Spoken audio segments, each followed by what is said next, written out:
Part 3. When Love Turns Silent. A Revenge Story.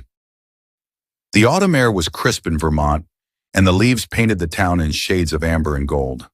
The Dawson house stood at the end of Willow Creek Road, a modest but warm home where Henry and Margaret Dawson had lived for nearly 45 years. It was where they'd raised their two children, Emily and Jason. For decades, Henry and Margaret built their lives around their family. Henry had been a high school history teacher, the kind who still wore ties even on casual Fridays. Margaret ran a small flower shop in town, known for her delicate arrangements and kind smile. Their dream had always been simple, to grow old together surrounded by their children and grandchildren. But dreams have a way of fading when love turns into convenience. When Henry turned 72 and Margaret 68, their health started to falter.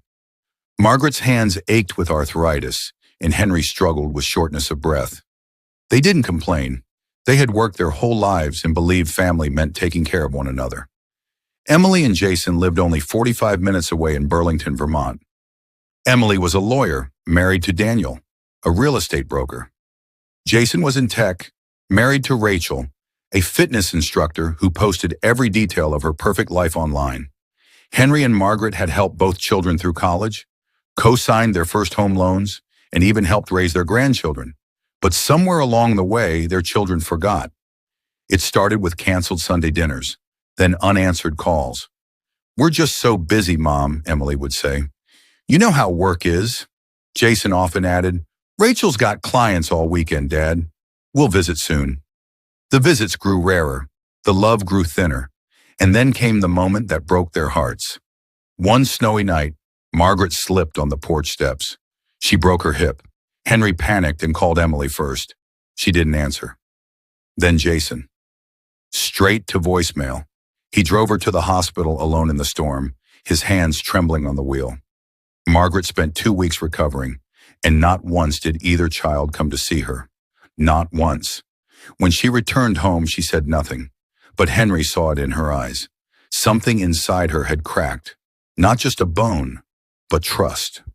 One spring morning, when the pain of being forgotten weighed heavier than their years, Henry and Margaret made a decision. They wouldn't yell. They wouldn't beg for attention. They would get even, in their own quiet, calculated way. Their revenge would be built with the same patience they had used to raise their children. They began by slowly pulling away. They stopped calling every week, stopped asking for visits, stopped offering to babysit. When Emily noticed the silence after a few months, she sent a casual text. "Hey, everything okay?" Margaret replied with a polite, "All good, just enjoying life." Behind the scenes, they made changes. Henry had inherited land decades ago from his father, a large piece of property just outside of town. The children had always assumed it would be theirs one day. It was worth over $600,000. They never cared for their parents much, but that land was their silent expectation. Margaret and Henry met with a lawyer. Quietly, they rewrote their will. Instead of leaving everything to Emily and Jason, they created a foundation, a scholarship for children in the town who had no family support. Their home would go to the local community center to become a library. Their savings would be donated to a veterans hospital. And not a single word of this reached their children. Months passed. Seasons changed. Emily and Jason continued their lives. Fancy vacations, social media smiles, picture-perfect holidays. They didn't notice their parents aging faster, growing smaller, moving slower.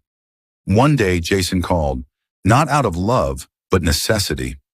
"Dad, I was thinking," he said, voice smooth but impatient, "you should consider selling the property and moving to a retirement home." "It's easier for everyone." "For everyone?" Henry asked quietly. "Well, yeah," Jason continued. "It's a big house." "You're old." "It makes sense," Emily agreed. "You could use the money for care, or, make things easier for us later." They didn't hear the soft laugh that escaped Margaret's lips when the call ended.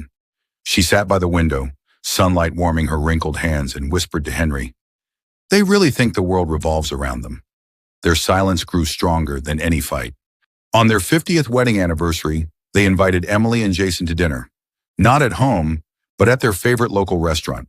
The children arrived late, wearing expensive clothes and distracted smiles. They handed their parents a generic photo frame and took endless selfies at the table. They didn't notice the quiet exchange between Henry and Margaret. It was a silent farewell. 2 months later, Margaret's heart finally gave out. It was a cold morning, and she passed peacefully in her sleep, holding Henry's hand. Her funeral was small. Emily cried more for how it looked than what it meant. Jason stayed on his phone between eulogies. Henry said nothing, but inside his revenge was almost complete. After the funeral, Emily and Jason began circling like vultures. "Dad, the house is too big for you now," Emily said gently, a practiced tone in her voice. "We should help you with the paperwork." Jason chimed in. "Yeah, you shouldn't have to worry about things at your age. We'll take care of it." Henry nodded slowly. "I've already taken care of everything," he said softly. "You don't need to worry." A few weeks later, on a bright April morning, Henry passed away too. Peacefully, quietly, just like Margaret. When Emily and Jason arrived at the lawyer's office expecting inheritance papers, they sat straight, rehearsed smiles on their faces. The lawyer, a calm man with kind eyes, opened the envelope. "Your parents wanted this to be clear," he said. "They've left their property, home, and assets to the Dawson Community Foundation, a nonprofit they created. None of the estate goes to their children." The room fell silent. Jason blinked.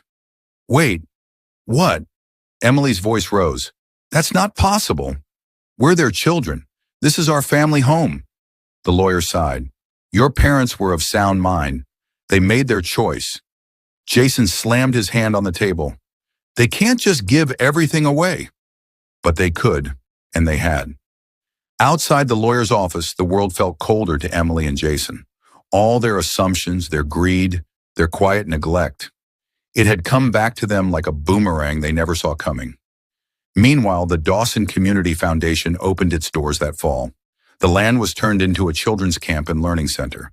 The house became a library, filled with Margaret's flowers and Henry's books. The scholarship helped dozens of students who had no one else to lean on. Henry and Margaret's names lived on, not in their children's greed, but in the kindness of strangers. Emily and Jason eventually drifted apart from the town. Without the inheritance, their comfortable lives tightened. Their own children, teenagers now, watched the story unfold, and they learned. Revenge doesn't always come with shouting or fire. Sometimes it comes in the quietest of ways, through a signature on a piece of paper, through love given elsewhere. Years later, Emily stood in front of the library that bore her parents' names. She was older now, tired, bitter. She watched children run through the garden, laughing.